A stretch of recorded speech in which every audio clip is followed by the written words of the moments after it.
नाम तो होगा Salem 7.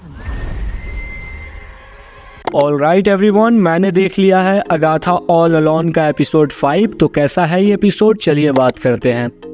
एपिसोड की शुरुआत थोड़ी डार्क टोन के साथ होती है।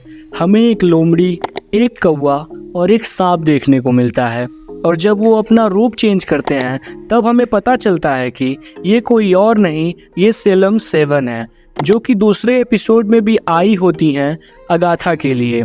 अब वो अगाथा के पीछे पीछे विचेस रोड तक आ गई हैं। उन्हें यहाँ तक आती हुई लिलिया देख लेती है और तब उन्हें याद आता है कि उन्होंने दरवाज़ा खुला ही छोड़ दिया था। सेलम 7 का नाम सामने आने के बाद हमें पता चलता है कि सेलम 7 है कौन।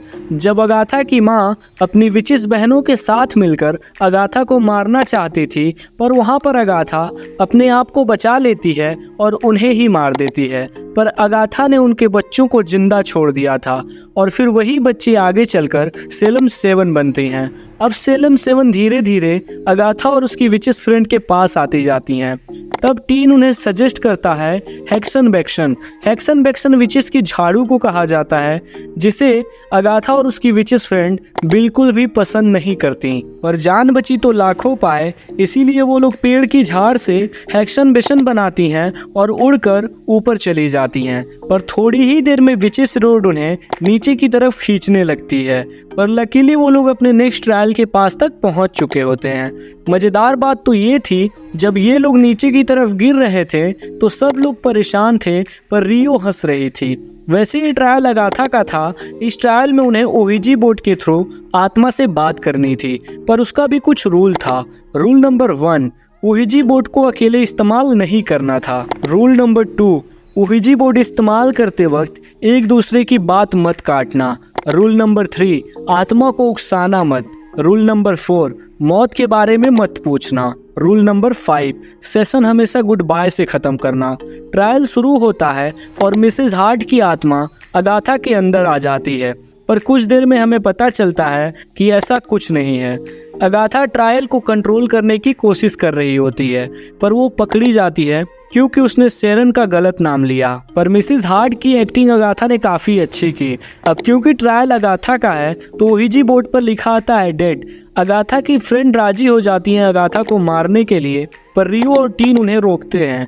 पर फिर आती है अगाथा की माँ की आत्मा, जो चाहती है अगाथा को यही छोड़ दो और सजा दो।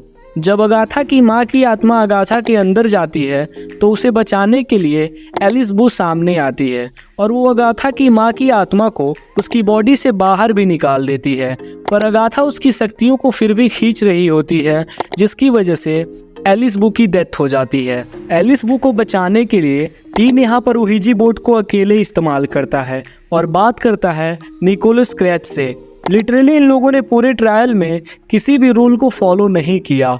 जैसा कि इस एपिसोड का नाम था darkest hour wake the power, Agatha यहाँ पर वही करती है। उसने अपनी शक्तियों को जगाया। और फिर आता है इस एपिसोड का बेस्ट सीन, जब हमें पता चलता है कि टीन हैव अ पावर, और अगाथा टीन से कहती है तुम बिल्कुल अपने माँ पे गए हो। टीन अपनी पावर का इस्तेमाल करते हुए अगाथा और उसकी विचेस फ्रेंड को दलदल में फेंक देता है। पर कुछ भी हो, टीन का लुक बैडएस था।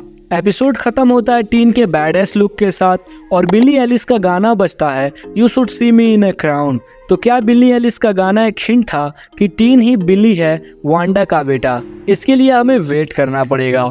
Alright, thank you so much guys for watching this video till the end. मैं मिलता हूँ आपसे अगली वीडियो में, तब तक के लिए साइनिंग आउट।